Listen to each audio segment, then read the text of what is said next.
school. It's understandable you're so sad and upset. What do we want to do about it, right? So just validating it. Creating rituals is huge too. So do you have a goodbye song, or do you have like a, some kind of handshake that you do before they get on the bus or walk out of your car? It could be notes in their lunches if you pack their lunches.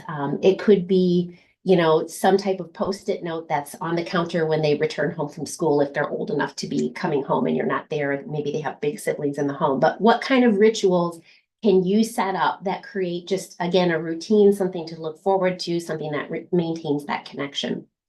Building independence is another big one. So when we are busy parents and we're spread thin, sometimes it's easier to just make the lunch, to take care of the dishes, to dress them, to get the clothes out. The challenge with that in the long run is they're not gaining the skills to be able to do that on their own. So the return on investment of putting in the extra effort and things taking a little bit longer or being done a little bit more messily is that they ultimately learn how to do it on their own, which one is very, very important for their self-esteem and confidence. But two, ultimately, we want to raise kids that can launch into the world and take care of themselves. So checks a lot of boxes. So this could be things like picking out their outfit the night before, making their bed, helping with breakfast or making breakfast or lunches, putting their dishes to the sink or in a dishwasher or washing them, packing their bag. And again, the level of support can vary based on the child's age, based on their abilities and what they can do. But you always want to be challenging them to just get a little bit more independent than where they already are. Moving into middle school, we want to be thinking about increasing needs for personal space and privacy. So this is when, if kids have the luxury of their own bedroom, that's like where they want to be. They're going to be in there with the door closed and just want to be on their own. And it is important in middle school to respect this newly emerging need for privacy and emotional space, while also balancing that with remaining connected and accessible and available to them. So what I would recommend is having phone-free times, right? That could be dinner time, that could be between the hours of, 3 and 5, whatever you choose for your house, but times where literally the phones are inaccessible. And ideally, that's everyone in the house, not just the child. But at minimum, it ought to be your middle schoolers or younger if they have phones. Thinking about times you can connect with your kids. If you just like go into their bedroom and you're like, hey, what's going on? And you're like staring them right at them, they're probably going to be like, oh, I need space. Get out of my private space, please. But in a car where you're side by side, or on a bus side by side, when you are going to take them for a Starbucks run or a Big B's run or whatever their coffee du jour is, because yes, middle schoolers are doing this these days. Anytime you can take them out to do something they enjoy and it's a shorter period and you're not staring straight at each other, is a great opportunity to connect and just check in and see how things are going. Periodically remind your middle schoolers that you are there and non-judgmentally for all of it. You're their person, and yet you want to give them space. So if it ever feels like you're ignoring their emotional needs, you're not trying to, you're just trying to respect their space and need for privacy. And that way you're kind of balancing both with them. Reminding them also, paired with that though, that there are some things you will always want and need to know, and those are safety things, right? So if we know that child's going to hurt themselves or someone else, or is at risk of something happening to their physical or majorly to their emotional health, those are things we have to know. And those are things that we will respond to in the most appropriate way we can to make sure that safety is the priority at that point. Two other big things for middle schoolers. Peer struggles are huge in this age group. Emotions, hormonally driven emotions, are starting to come up at a level of intensity they've never felt before. There are all kinds of changes in peer groups and transitions happening. The social skills aren't there to navigate the nuances of all the conflicts that come up. So it's really important that kids understand that that peer struggles are just normal and to be expected. And what matters most is how we deal with them when they happen. And then we talked a little bit about social media limits. I just wanted to point out to you, Common Sense Media is a really nice organization that will vet all kinds of apps, TV shows, movies, and books, and tell you, like, from their professional expert opinion, at what ages they're probably appropriate and why. What are the good things about a thing? What are the challenging and risk things you should know about it? They also have this beautiful family media agreement, which will help you think through what are the important aspects of social media use I should be talking about with my tween or teen before I give them this device and access to social media. If we're talking about high schoolers, the big thing to appreciate is to talk about stress. What challenges are they facing and what's tough to navigate and overcome? As far as relationships, this is with friends, partners, coaches, family, siblings, even with you. As far as their identity, giving them safe and affirming spaces to have conversations about their sense of self. So just open and honest places. And recognizing there can be a lot of questioning or experimenting or just not being sure in the teenage years. And being there for all of it and being affirming for all of it will support them in ultimately landing on their feet with a more solid identity when they get to young adulthood and that happens. Encouraging planning and self-advocacy. So this is also a really big skill that we want to think about in this age. High schoolers need to plan for academics. They need to think about personal development, extracurricular activities, future goals. We also want them to be thinking, what do they need to succeed? What resources are they missing? Who and how might they get those? And how do they develop the confidence and the skill set to be able to advocate for themselves to get those things? So very, very important skills to work towards. And then lastly, keeping that communication open and non-judgmental. I'm watching the time and Dr. Burrell has such important information to share. So I want to just make sure that before I wrap up, I remind you that we started with the kids, but what really matters most in the wellness of our kids is, as parents, our personal wellness. There are so many studies showing that we are in a parental mental health crisis right now. And in fact, the US Surgeon General had released a huge report talking about just how critical it is across the country that we start putting and investing way more resources into our parents and what's going on. Because being a parent alone significantly increases the amount of stress that we experience. Some good tips that you can do: stay connected and connect with other people going through similar experiences. Offer to help others, but allow yourself to receive help. It's hard, it's humbling, but it's okay. And life is easier when we support each other and do it together. To the extent you can, engaging in good self-care activities is good. Knowing the signs and symptoms of mental health difficulties. So if you're having feelings of sadness or irritability and they're lasting like 2 or more weeks straight, to the point where it's hard to get out of bed, or you're feeling really, really tired or guilty or hopeless, and it's starting to impact your ability to parent or your ability to get to work, or it's affecting life, those are good signs and symptoms that seeking out some support would be helpful. And I share 988 here. This is something you can put in your phone. This is something you can look up on the internet. It's a 24/7, they call it a crisis or behavioral health line, where you can get support, again, 2 a.m., 6 a.m., 10 p.m., for any mental health issues you or someone you love may be going through. And then I put Genesee Health System in here as well as our local community mental health agency that has all kinds of different services for a variety of different behavioral health needs. So just to summarize, back to school with heart means starting with your connection to your kids. It means supporting routines and regulation for them. And it means being emotionally present, but not needing to be perfect. And that is all. Thank you. Thank you so much, Dr. Sederna. That was really very helpful. And I, as a parent myself as well, I appreciate that you put in, thinking about ourselves, because I think we so rarely do. That's always the last thing on our mind.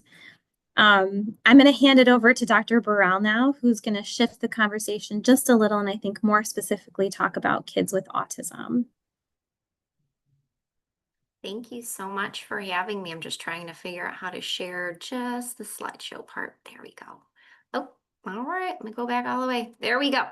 So thank you for all that information, Dr. Sederna. It was an incredible breakdown of how our kiddos throughout their developmental period can really adjust in different ways to something as big as going back to school. And so what my role here really was trying to focus on a more specific subset of kiddos, and that being kids that are on the spectrum, This is something that's, been very much a passion of mine for the last 13 years, 12, 13 years, and I've had involvement with autism for way longer than that. But I've just found that it's just something that is needs the attention and requires us to just be more sensitive and attentive to more specific things like going back to school. And so that's really kind of what I wanted to talk to you about, is really just highlighting some pearls of during that transition period when you are going back to school, things to think about, as well as once you are back in school, and then even considering things like going from school to Christmas break and other different breaks. What are some behavioral interventions and things that parents can consider in those situations?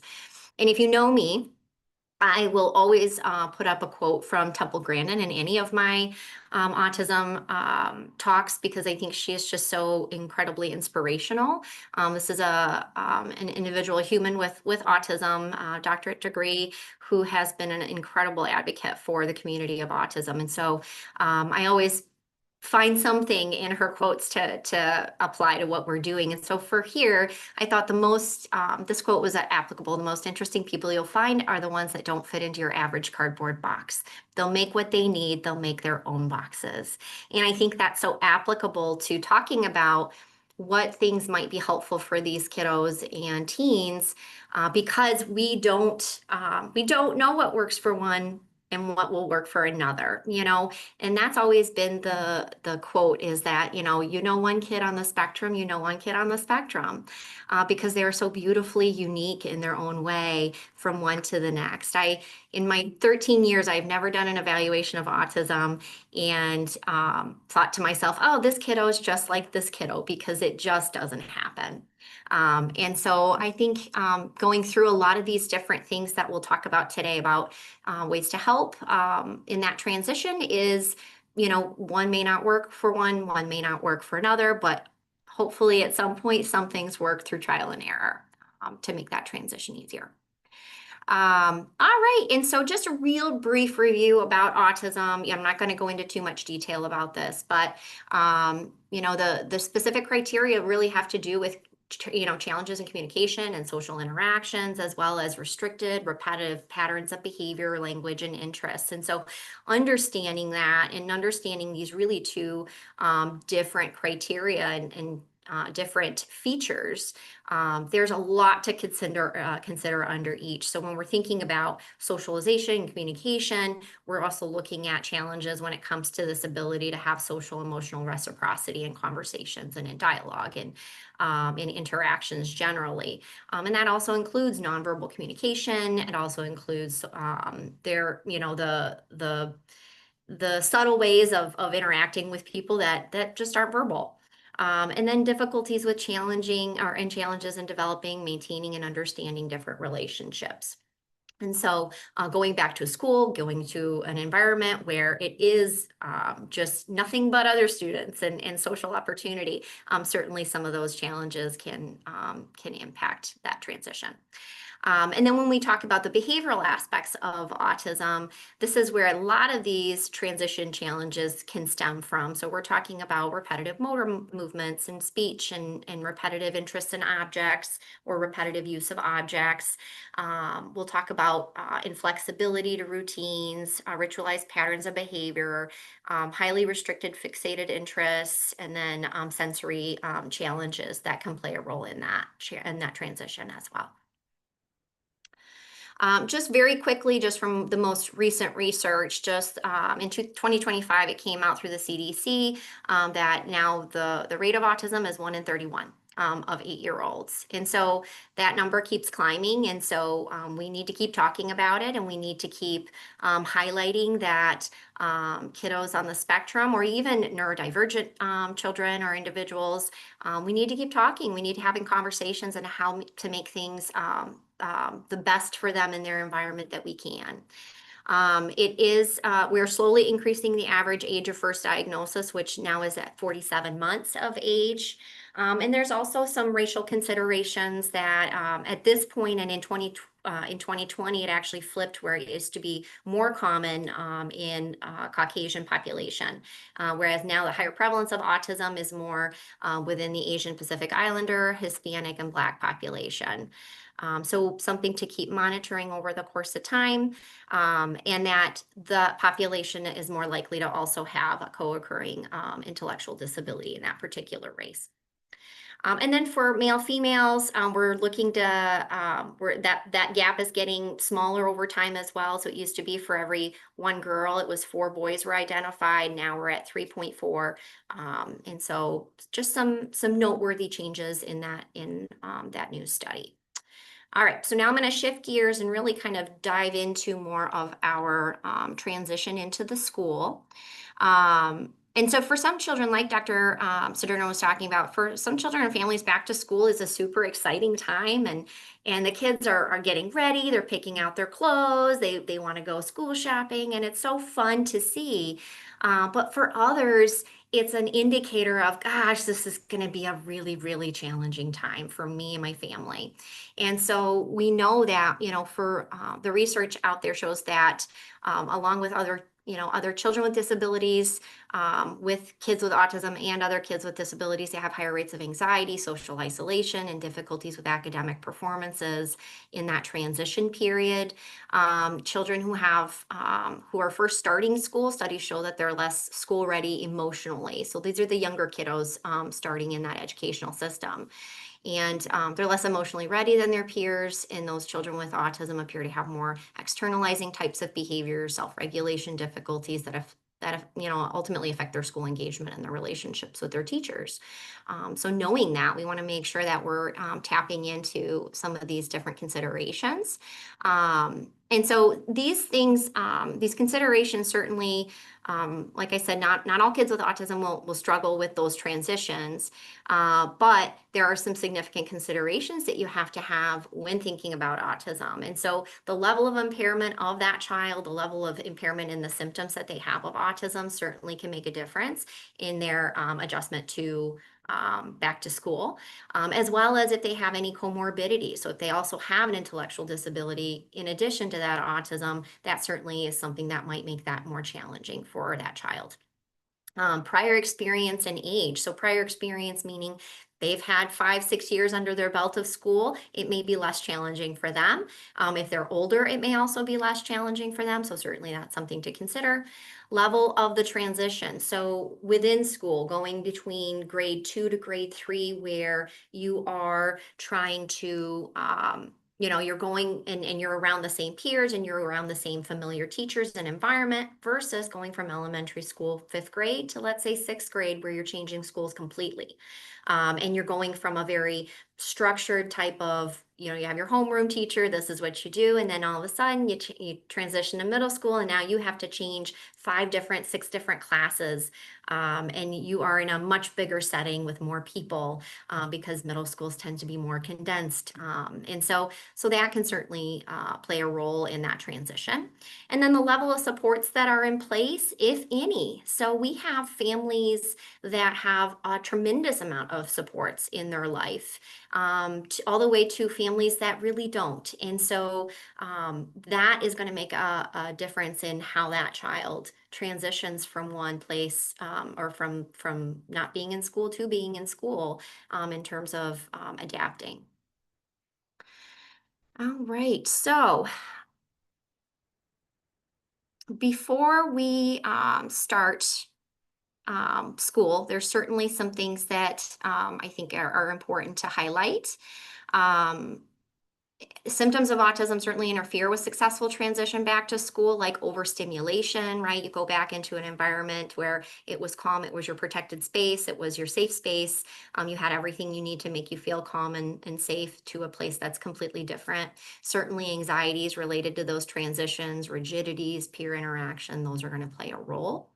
And so some aspects of what we can do to help some of these kiddos can be really starting off at a very, very early time in the summertime to talk about it early, talk about it often. And it doesn't have to be elaborate kinds of conversations. It can be very brief, short, oh, it's looking like we have, 30 days till you start school. And see what, what they give you. And for kiddos that are nonverbal, it could be as simple as, pointing things out in a book that, oh, school, you're going there soon, trying to use visuals to help them transition and get to the idea that yes, eventually school is going to be starting back up. A big one that I would say is very, very, very crucial for a lot of these kids is creating and using a calendar to mark really important dates that are coming up. And so these can be the smallest little things, like I'm going to put down on this calendar that we're going to go look at school supplies and together, and you can tell me what it is that you like and things that interest you, all the way to we're gonna go and drive around the school to see what the school looks like, and maybe take a walk around the school and go see, where your wing might be of the school.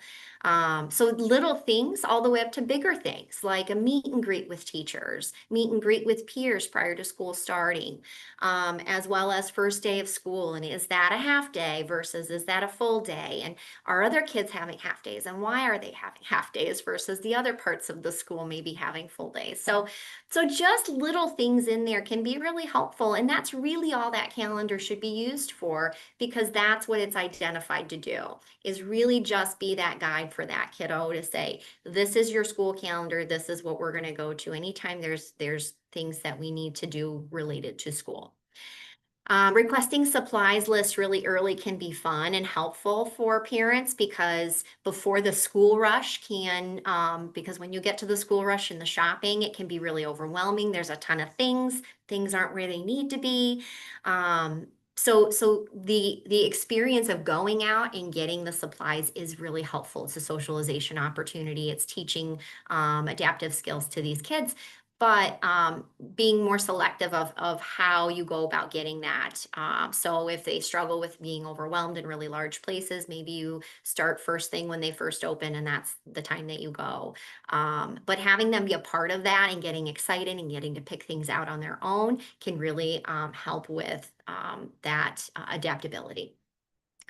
As Dr. Saderno was talking, bedtime, wake time routines are really challenging, and getting back into those for our neurotypical kids is challenging too. But when you think about kids on the spectrum who already have a hard time with transitions, you want to be extra cautious and you want to start extra early. And so at least 2 weeks prior to school starting, trying to slowly get them back into that routine, and not just going to bed, but also waking up, because it's hard to wake up when you've been sleeping in and not having times where you have to be scheduled to do something in the mornings. And so something to certainly consider.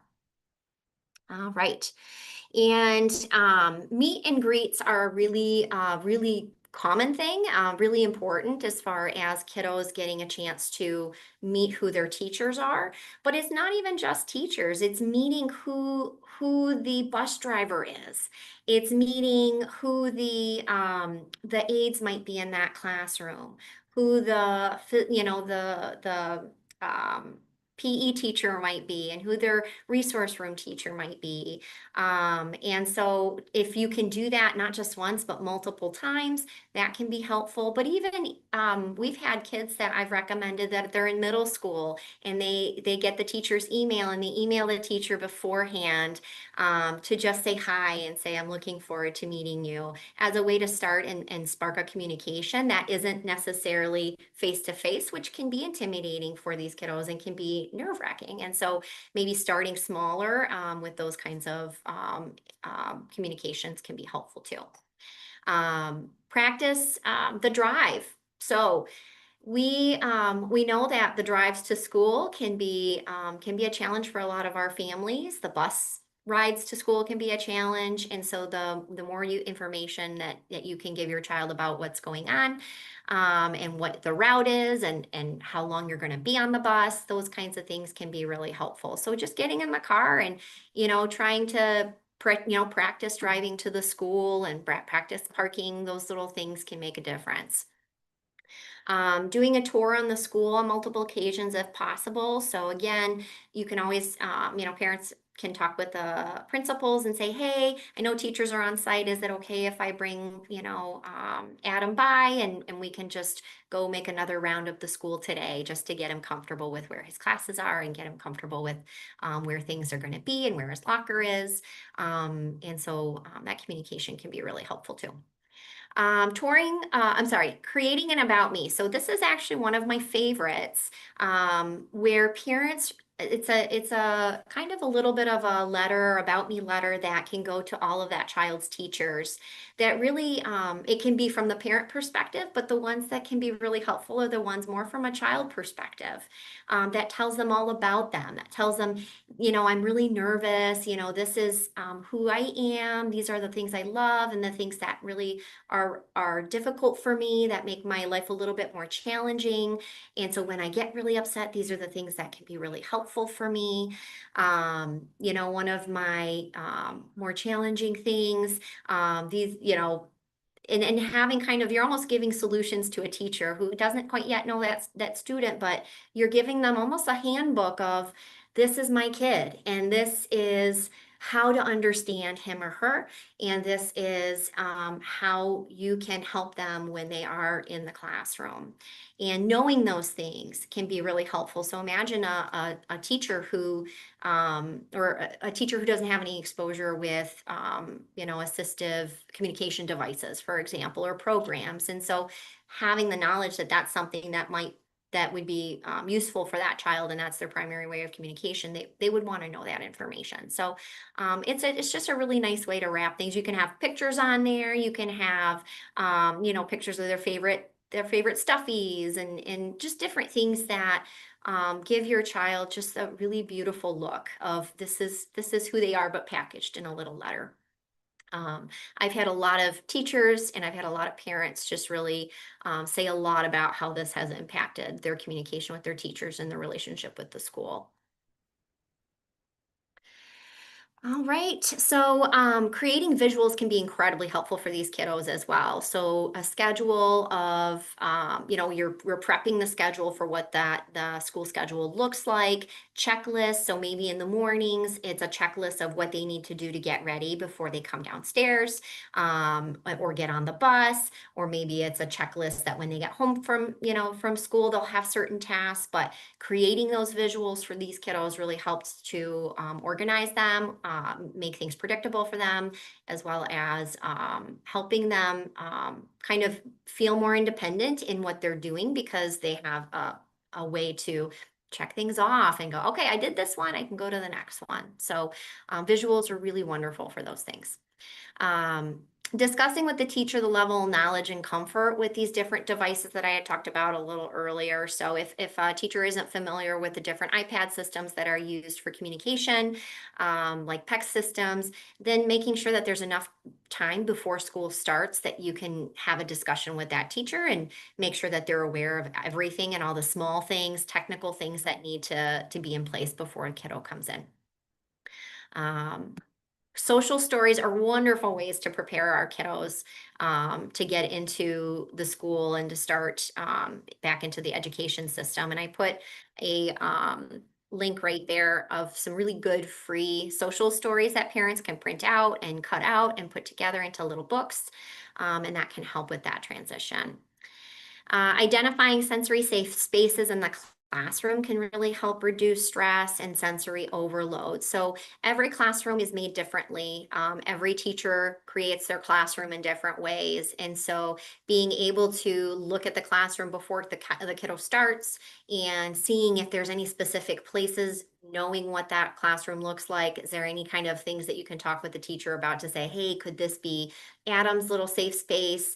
And if so, is there anything we can do to kind of make it more comfortable for him? So sometimes it can just be a blanket. Sometimes it can just be a beanbag chair, or sometimes it can just be an area that has no windows, that's more in a corner, that can be dark, that can provide a little bit more of that sensory relief. And so sometimes parents will also see if the teacher's willing to do earphones and things like that that can be helpful. And so those discussions up front are really important before the kiddo starts into the classroom. Ensure that the teacher has a behavior plan. So some kiddos that come into school have never had behavioral concerns, and so it's not on the radar. But sometimes they just happen because it's a big transition and things change. Or other kiddos come in and they have some challenges behaviorally prior to school starting, and so sometimes teachers are aware of what those look like and what those are. But it's always important to, no matter what, have some sort of plan in place and make sure that any sort of behavioral concerns are discussed before they actually start. Even talking about behavioral things that were helpful for that child in the previous years, making sure that that teacher's aware of what worked and what might not have worked at that point.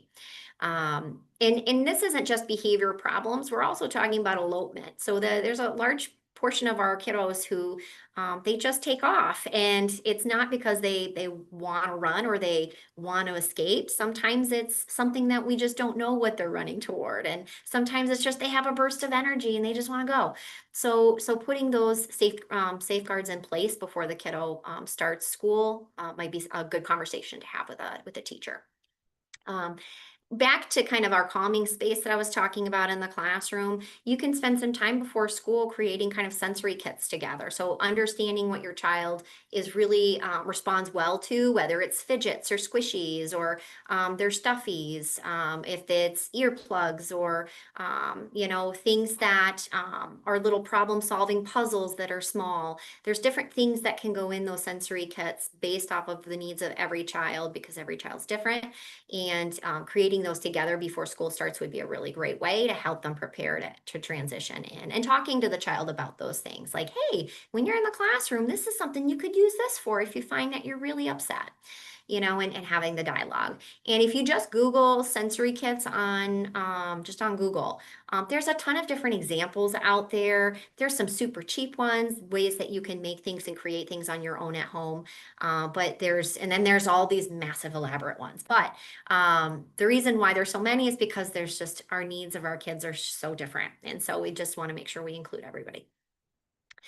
Set up a few meet and greets prior to school too, if they have classroom friends that they haven't seen from the year prior. So maybe it's a parent that you were aware that was in their classroom the year before. It may actually be helpful to get them together for just a little bit of a meet and greet, whether it's at the favorite McDonald's or wherever it is, just so they can get used to seeing and being around the same faces again that they were before.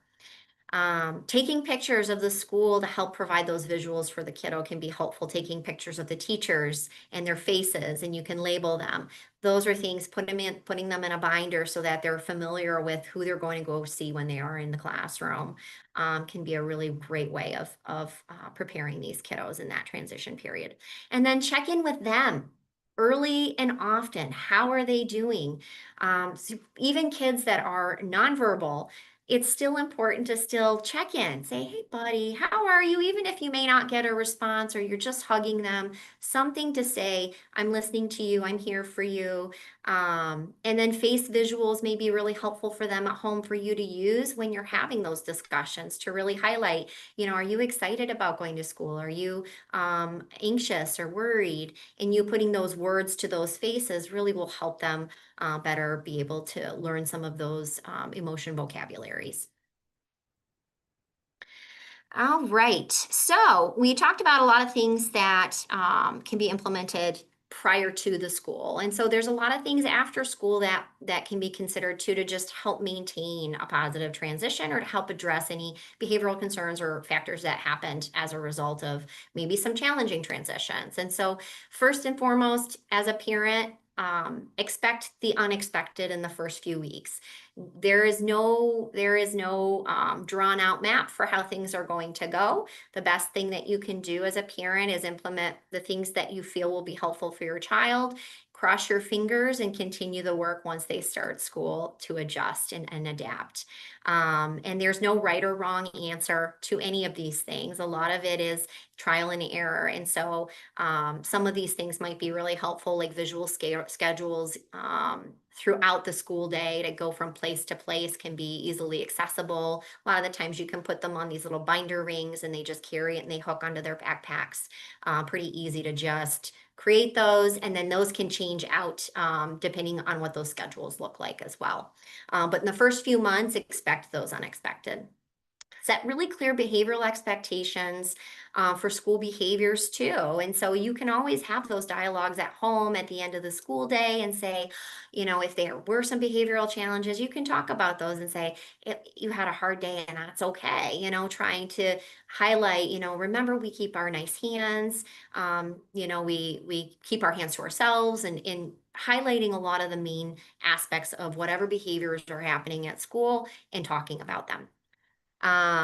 And then staying on top of your child's progress throughout the school. So I really like on Autism Speaks, there's some tips for parent and teacher communication. Parent and teacher communication is really, really helpful because going in and saying, this is what my kid needs, which is great, you're advocating. However, school systems have their own ways of doing things and teachers have their own ways of doing things. And the biggest piece to this is how can everybody come together and communicate effectively to address the same goal that you all have, which is how to make this one child be as successful as they can be. And so some really great communication pearls are on this website, but being open-minded, having frequent communications, highlighting the things that, you know, you've seen the teacher do that are really helpful can really help help that teacher recognize, wow, like, you know, she's noticing that and that's being helpful for our kiddos. So those communications are really, really helpful. And there's a lot of tools out there that schools use and apps for communication as well. Every school has a different one, but if that's something that your school uses, definitely learn to use it and use it in a way that's really effective with your teachers. Volunteer if possible. You know, we're all busy, and so if that's not a doable thing, it's not a doable thing. But if it is, that might show that you have that added interest. Your kiddo sees you being there, and it can be exciting for them, and may help reduce some of those anxieties, and may help parent really see like, okay, this is kind of how the classroom's set up, and this is some of the challenges that are going on. That then you're kind of the detective and seeing how you can implement some changes in your child to make things better for them based on what's going on in the classroom. Break or calming spaces, so discussing those throughout the school year, if those are helpful or not helpful for that child. And for the sake of time, I'm just going to kind of speed through this, but maintaining a calendar like we had talked about, school events, breaks that are happening, appointments that child has, and reviewing that at the very beginning of the week or maybe on Sunday so that child kind of has an idea of what's expected during the week if there's going to be any changes. Discussing with the teacher any sort of predicted days where teachers might be in the classroom. So for parents and individuals on the spectrum, this is a big one. Substitute teachers, and I hear this all the time from our parents. Parents fear substitute teachers. They fear those days where those teachers are off because for so many of these kiddos, that can just be enough. Just seeing a different face there at the front of the classroom can be enough to just set off a whirlwind of changes for that child that day.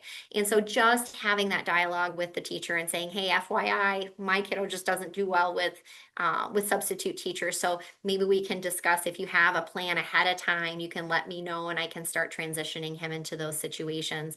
And obviously knowing that that's just going to happen. Teachers get sick. There's certain aspects of those situations you can't predict. And so what is it? What's the plan? We've had kids where the school has excused them from school that day because they become so impaired or because they can be such a risk to themselves or others in the classroom that has been kind of an understanding. So there's just different things that can be done, but that dialogue with the teacher is the first place to start.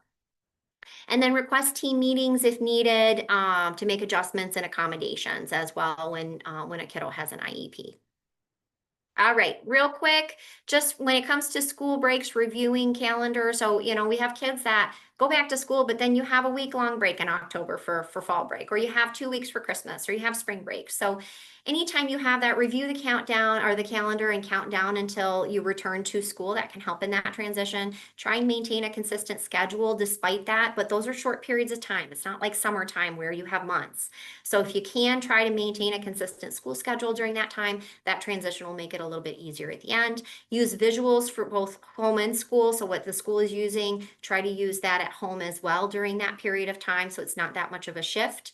Use social stories, schedule social outings during those times to continue learning, continue socially engaging, and then accessing autism camps. Like in the summertime, there's some wonderful community resources that, like the Autism Support and Resource Center in Genesee County is a phenomenal resource, and they do summer camps for kids on the spectrum. And so trying to find what's available in your community during those break times can be really helpful.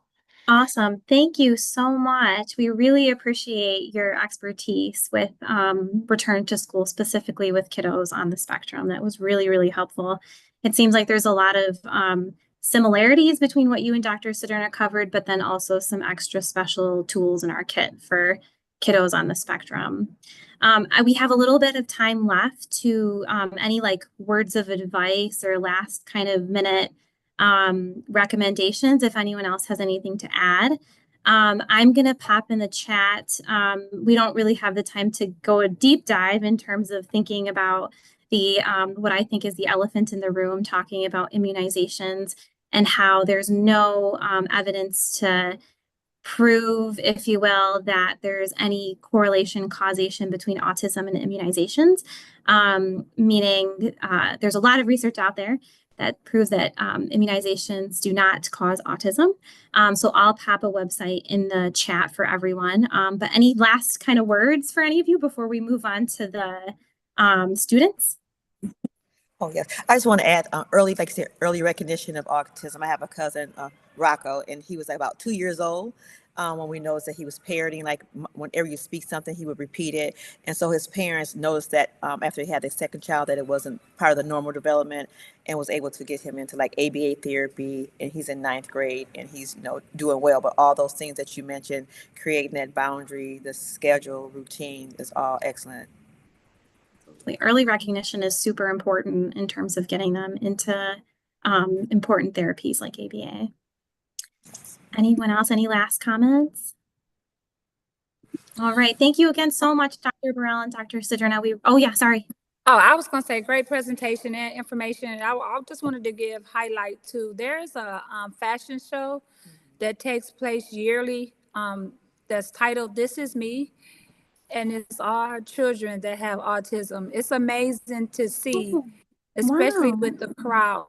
And a couple of years ago, Hurley did a video with the parents coming in, having them express how they feel when they will come into the ERs, or how they would like the community to respond to them. So thank you for highlighting and bringing this education. Yeah, thank you so much. All right, I'm going to pass it over to Suin and Elise. They are third-year medical students. They're going to touch on a relatively adjacent topic where they're going to talk about screen time and development. I think we're going to probably have to go through it a little quicker, but I'm going to hand it over to you guys. All right. Hello, everyone. Are we sharing the screen? I'm assuming probably. I don't see anything on the screen. Okay. Let me figure that out. Sorry, one second.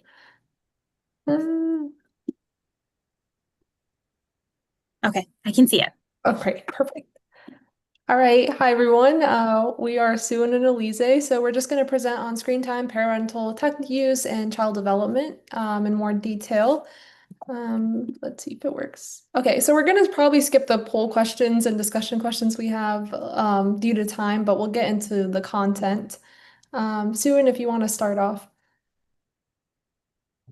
Yes, so this first study that we'll talk about had around 7,000 mothers and their child in Japan, and they measured screen time at age 1 and tracked their development at ages 2 and 4, screen time being TV, tablets, phone, and video games.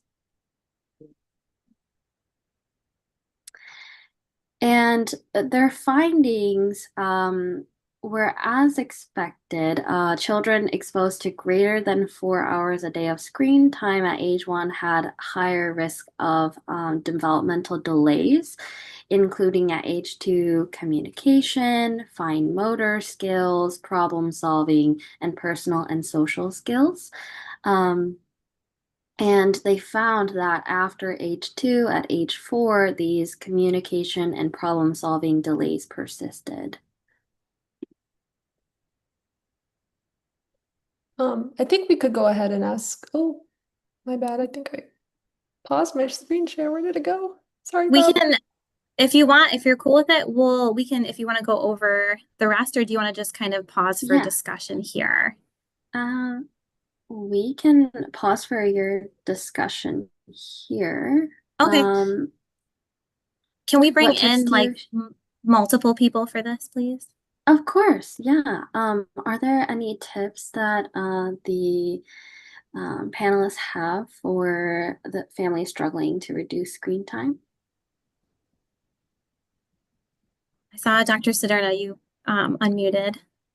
Yes, it's challenging because I think especially after COVID, screens have become one of the most safest forms of supervision or structure when a parent needs to multitask. And so I don't want to take away the reality that sometimes that's the best we can do is a screen. And yet what I would say is less is more. And if we're at the point where that's happening in place of in-person communication, in place of in-person play, we have to think about how to lessen it.